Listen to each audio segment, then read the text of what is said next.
Imagine for a moment that you are the perfect patient. You have followed every instruction. You swapped the butter for margarine. You traded the steak for skinless chicken. You've been taking your statin religiously every night before bed. Your doctor looks at your blood work, sees a normal LDL number, and gives you a pat on the back. But then you go for a scan, and there it is. The plaque is still there. In fact, it's grown. This is the silent crisis in modern cardiology. We are winning the numbers game on paper, but we are losing the war inside the vessel.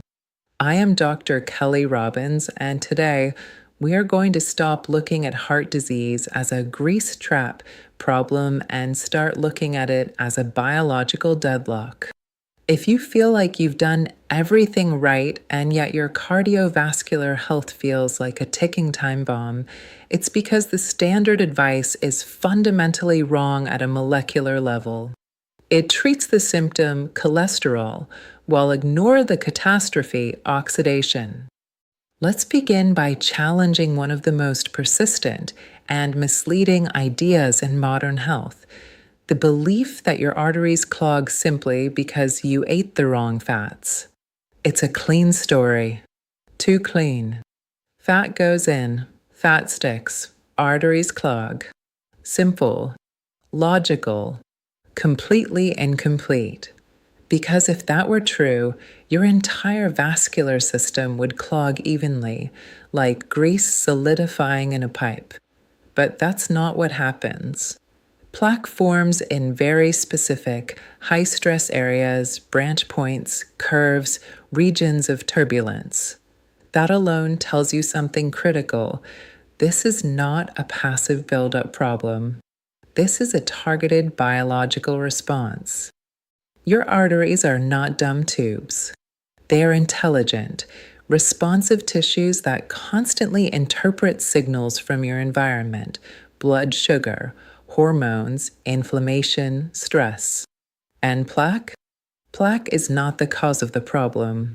It is the result of a failed conversation inside your body.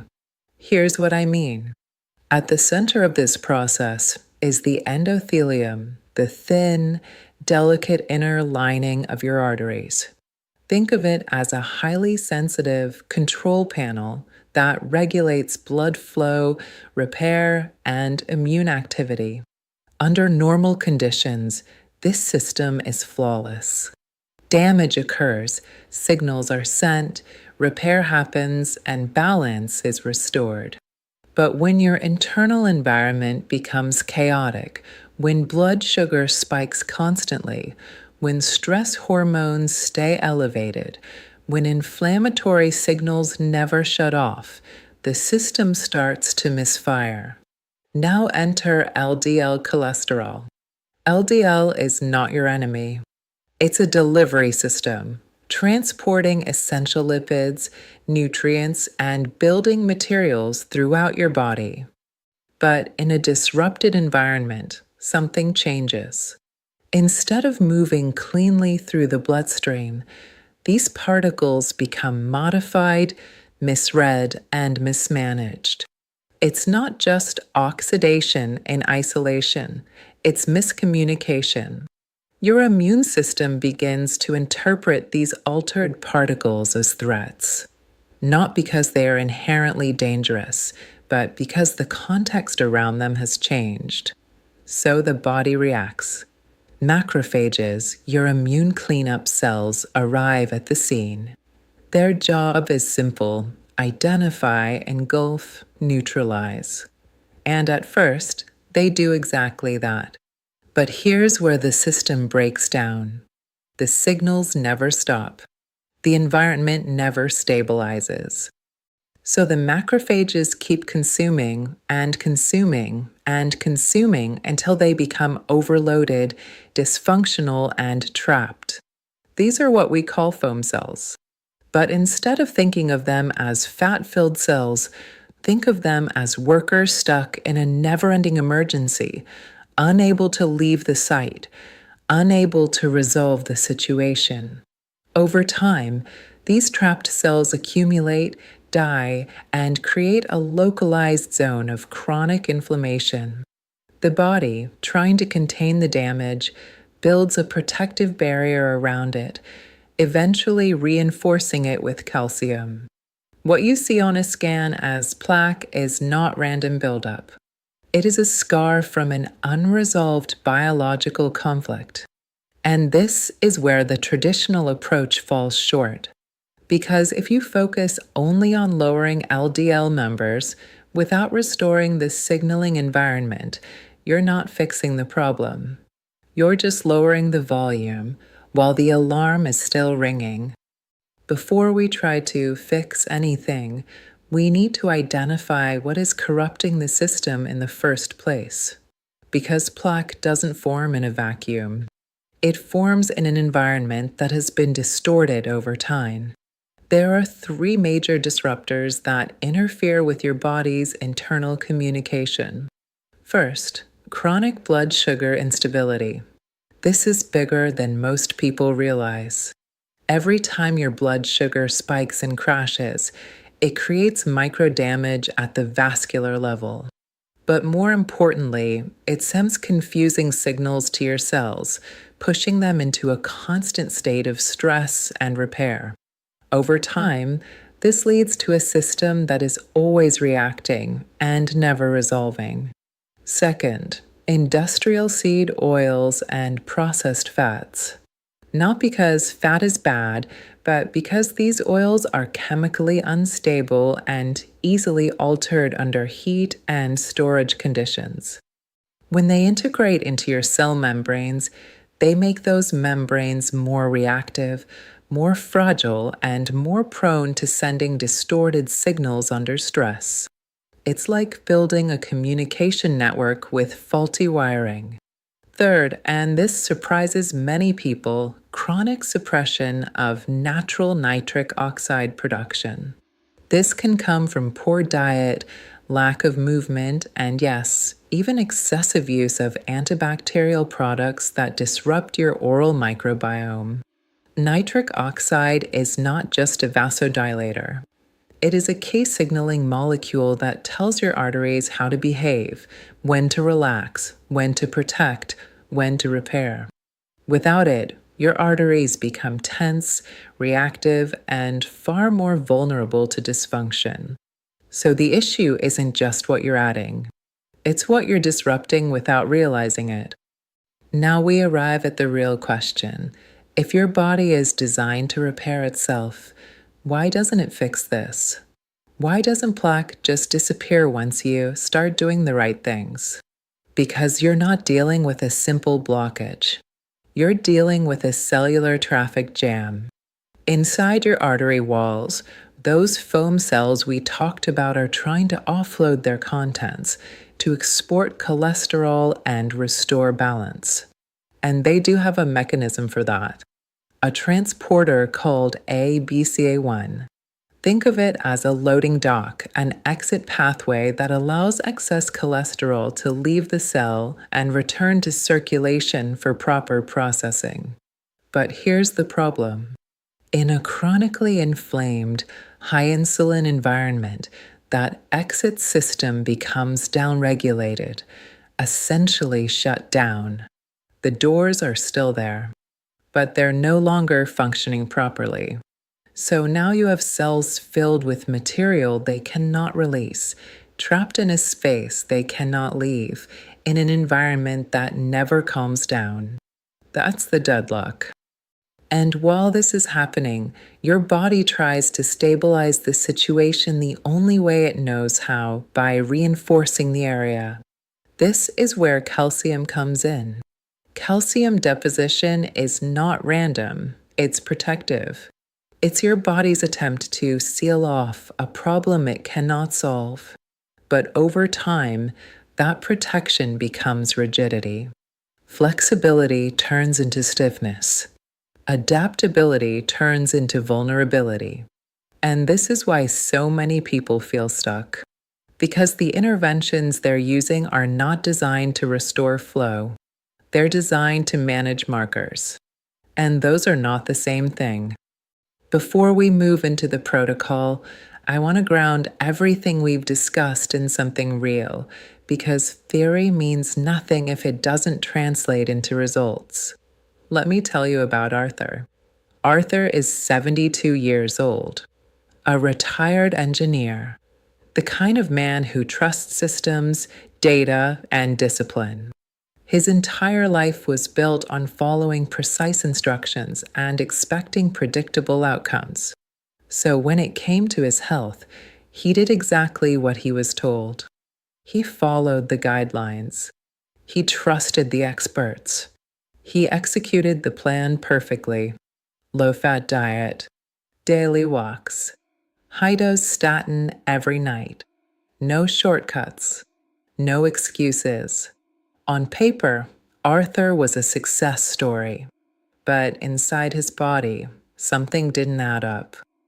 Every year, his coronary artery calcium score kept rising, not slowly, aggressively, around 20% per year.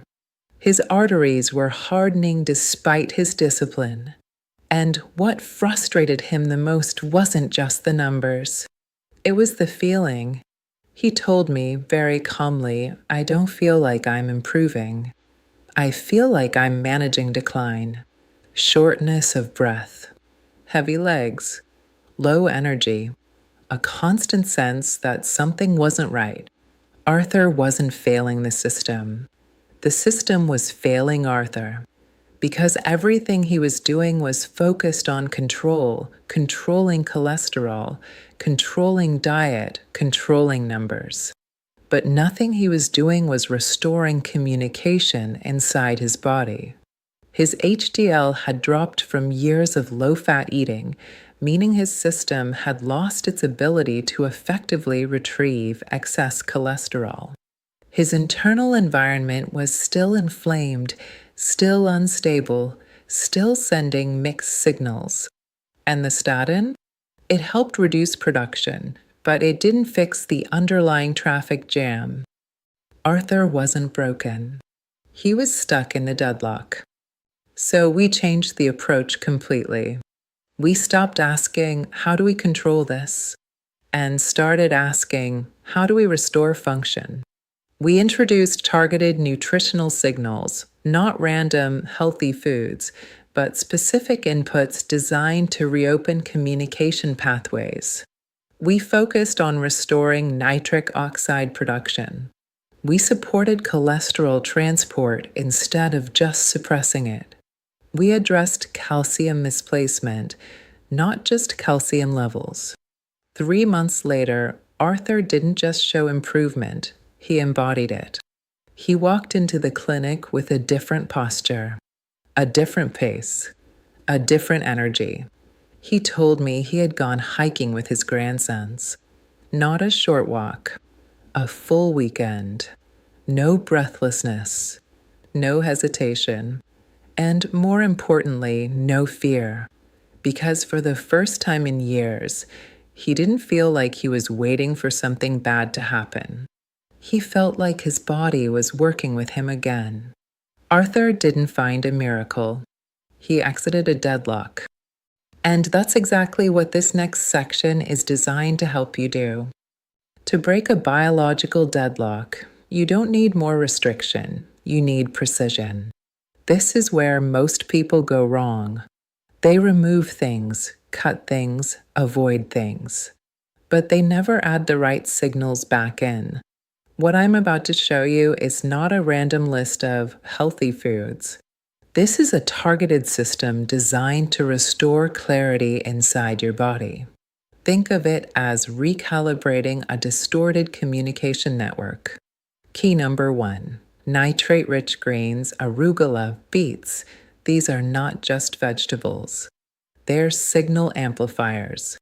When consumed regularly, they provide the raw material your body needs to produce nitric oxide, a molecule that acts as a master regulator of vascular tone and communication. But here's the deeper layer. Nitric oxide doesn't just relax arteries. It restores order.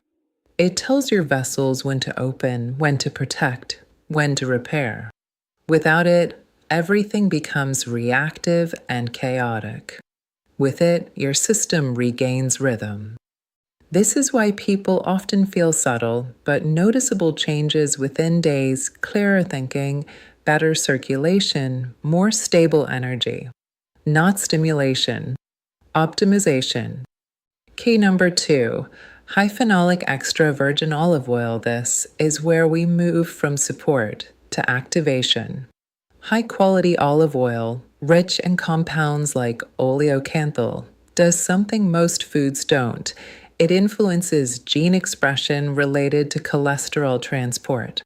In simple terms, it helps reactivate those ABCA1 exit pathways we discussed earlier. This isn't about adding fat. It's about restoring your body's ability to move and manage fat correctly. When those pathways reopen, the system starts to clear congestion, not forcefully, but naturally. Like traffic finally moving after hours of gridlock. Key number 3, pomegranate or similar polyphenol-rich foods. If the first 2 keys restore flow, this one provides protection. Pomegranate contains unique compounds that interact directly with LDL particles, helping stabilize them and reduce the likelihood of harmful modification. But more importantly, they reduce the background noise in your system. Less oxidative stress, less inflammatory signaling, less confusion at the cellular level. And when the noise decreases, your body stops overreacting, which is exactly what we want. Key number 4, vitamin K2, negative 7 Malawian-Quatch's form. This is the directional key. Because even if you restore flow and reduce noise, if your minerals are going to the wrong places, the problem persists. Vitamin K2 activates proteins responsible for guiding calcium away from soft tissues and toward bones where it belongs. This is not about removing calcium. It's about reassigning it. Without this signal, calcium continues to accumulate in arteries as a protective response. With it, the body regains control over where structure is built. Think of it as turning random construction into organized architecture. Now here's where most people fail, and it has nothing to do with knowledge. It's execution. Because consistency is not exciting. But biologically, it's everything. You cannot send clear signals one day and chaos the next, and expect your body to resolve anything. Your cells don't respond to intention. They respond to repetition. That's why this requires what I call a non-negotiable phase. Not forever, but long enough to rebuild momentum. Here's what that looks like. By day 7, reconnection phase. This is where the system begins to hear the signals again. Nitric oxide levels stabilize. Circulation improves. Energy becomes more consistent. Not dramatic, but noticeable. Many people report feeling lighter, more alert, less mentally foggy. That's not placebo. That's improved blood flow and signal clarity. By day 21, stabilization phase. Now the internal environment starts to calm down. Inflammatory signals decrease. The system shifts from reactive to responsive. You may notice better endurance, smoother movement, less internal friction. This is where the body stops fighting itself. By day 60, release phase. This is where the real shift happens. The transport systems are active. The exit pathways are functioning. The congestion begins to resolve. Foam cells shrink. Internal pressure decreases. Structural repair begins. This is not instant transformation. It's visible progress. By day 90, Integration phase at this point, you are no longer trying to fix a problem. You have changed the operating environment of your body. Energy improves, movement improves, confidence improves. But more importantly, you've rebuilt trust in your own system. And that changes everything. If you're serious about understanding your cardiovascular health, you need to go beyond outdated metrics. Basic cholesterol numbers only tell part of the story.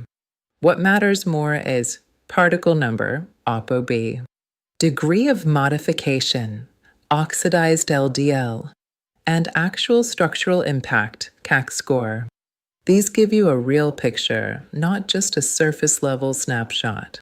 Because at the end of the day, this isn't about chasing perfect numbers. It's about understanding whether your body is in a state of conflict or coordination. If this video shifted your perspective, even slightly, share it with someone who needs to hear it. Because most people are not lacking discipline. They're lacking the right model. And once that model changes, everything else becomes easier. In the comments, tell me, on a scale from 0 to 10, how clearly do you now understand the deadlock concept? And more importantly, what's one thing you've been doing that you're now questioning? I read every comment. And in the next video, we're going to expose one of the most trusted morning habits that may be quietly increasing your blood pressure every single day. You're probably consuming it already. I'll see you there.